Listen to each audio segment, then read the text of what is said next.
Tendencias de la historiografía mexicana del siglo XX. Introducción. ¿Por qué hablar de la historiografía? Hola a todos, bienvenidos. Hoy no vamos a hablar de los héroes o las batallas de México, sino de los que se encargaron de escribir esas historias.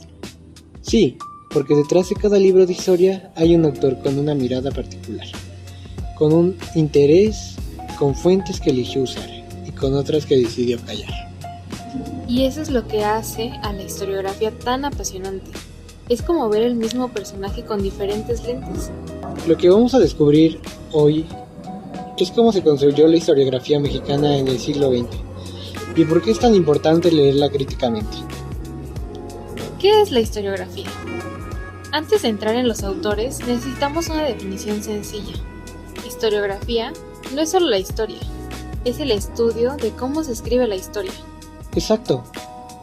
Es preguntarnos qué temas eligieron, qué métodos usaron, qué visión del país transmitieron.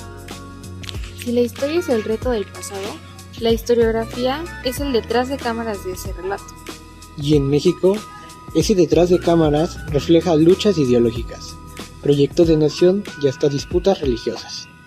Los problemas de estudiar la historiografía mexicana.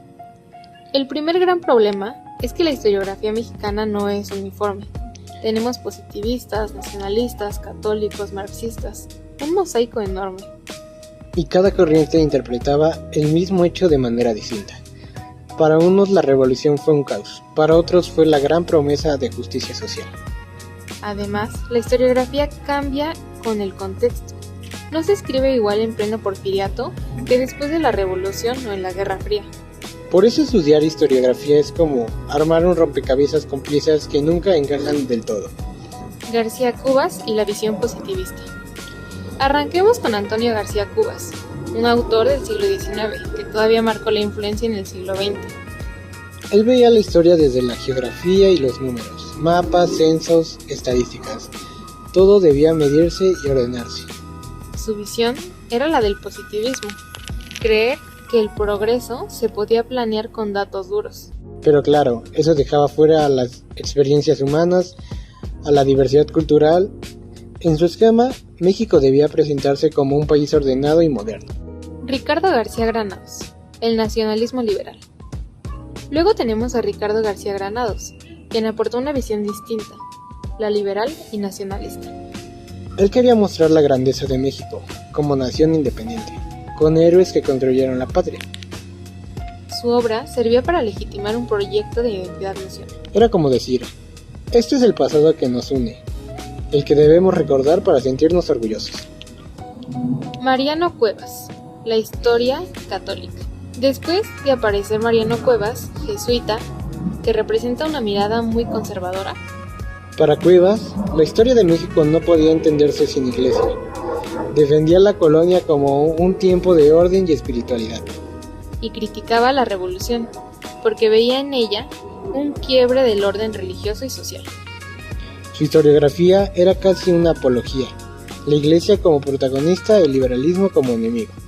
Leerlo nos recuerda que la historia también puede ser usada como defensa ideológica. José Valadez, la crítica posrevolucionaria. En contraste tenemos a José Valadez, quien miraba la revolución con unos ojos críticos. Sí, no la romantizaba como la historia oficial, pero tampoco la demonizaba como Cuevas. Para él, era un proceso social, con causas profundas, desigualdades, injusticias y luchas de poder. Valadez se acerca más al marxismo y a visiones sociales. Le interesaban los movimientos populares y los actores colectivos.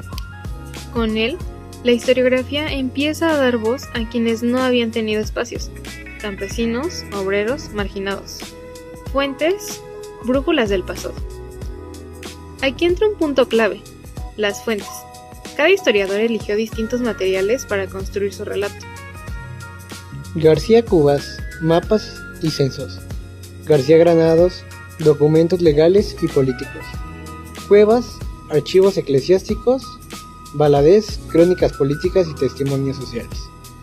Y eso explica por qué sus historias no coincidían, porque no partían de la misma información. Es como cocinar. Con los mismos ingredientes puedes hacer platillos distintos, pero si cambias los ingredientes el resultado cambia por completo. Influencias extranjeras e internas. Otra clave es que los historiadores mexicanos no escribían en aislamiento, había influencias externas. Desde Europa llegaban ideas, el positivismo de Comte, el marxismo, la escuela de los anales, con su énfasis en estructuras a largo plazo.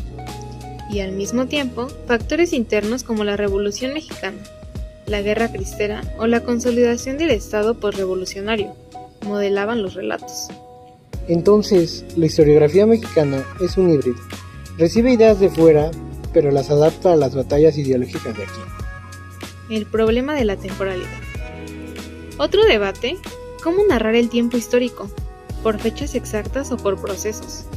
La historia oficial suele decir, la revolución comenzó en 1910. Pero para Cuevas, la importante no era la fecha, sino la ruptura de la tradición católica.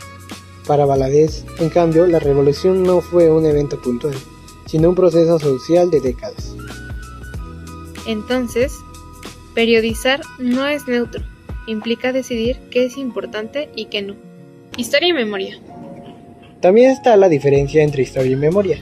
La memoria es selectiva, afectiva, muchas veces construida por comunidades. La historia busca ser crítica, pero los historiadores no están libres de ideología. Por eso Cuevas y Valadez recuerdan la revolución de manera tan distintas, uno desde la memoria conservadora, otro desde una crítica social. Acontecimientos contra procesos. Otro punto, algunos autores privilegiaron los grandes acontecimientos, batallas, héroes, leyes. Otros miraron los procesos, la evolución de la sociedad, la economía, la cultura. García Granados se enfocaba en acontecimientos y personajes. Valadez en procesos sociales. Ambos enfoques aportan, pero muestran caras distintas del pasado. ¿Para qué sirve estudiar la historiografía? Algunos se preguntarán, ¿y todo esto para qué? ¿No basta con leer un libro de historia y ya? Pues no, porque ese libro fue escrito por alguien con una visión particular.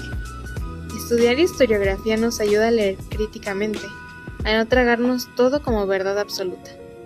Es entender que la historia no es un espejo fiel del pasado, sino un relato construido.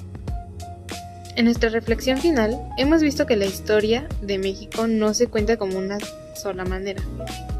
Cuevas la veía como defensa de la iglesia, García Cubas como un orden positivista, García Granados como un orgullo nacionalista, y Valadez como una crítica social. Y todos, con sus aciertos y limitaciones, construyeron la forma en la que entendemos el pasado. Al final, la historiografía nos enseña a desconfiar de verdades únicas y a buscar las voces múltiples que conforman nuestra historia. Así que la próxima vez que lean un libro de historia, pregúntense, ¿quién lo escribió? ¿Desde qué postura? ¿Qué fuentes eligió? Porque solo así podemos leer el pasado con ojos críticos.